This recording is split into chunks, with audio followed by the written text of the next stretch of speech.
Donc moi j'étais éducateur spécialisé au papillon blanc du Finistère.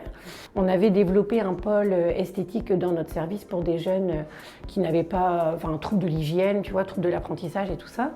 Et un jour je vois une annonce passer, L'Oréal Paris donnait dans le social en fait une enveloppe de 3 600 €.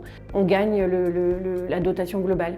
Dans mon service, je suis devenue socio-esthéticienne. Voilà, donc on démarre, on fait ça 1 an, ça se passe très bien. Et puis au bout d'1 an et demi, ma chef, on fait un entretien et elle me dit je pense qu'il faut que tu ailles développer tes ateliers ou faire un institut de beauté, tout ça. En fait, c'est elle qui me dit ça. Elle s'appelle Béatrice et je la remercie parce qu'on se voit encore, on est toujours, ils m'ont jamais lâché.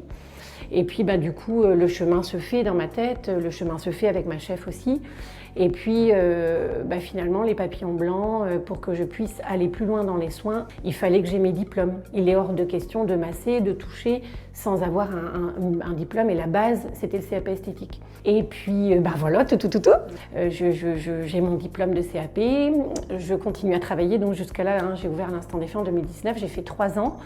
Et puis je suis partie parce que je me suis dit pourquoi pas moi. Et puis je me sentais prête. Et puis ma chef et toute mon équipe, le jour où j'ai ouvert, j'oublierai jamais, le 2 septembre 2019, tout le monde était là avec une petite banderole yeah. Enfin, tu vois, et on a coupé la banderole comme à la mairie, on a fait l'inauguration. C'est marrant, hein. Mon premier métier ne m'a jamais quittée.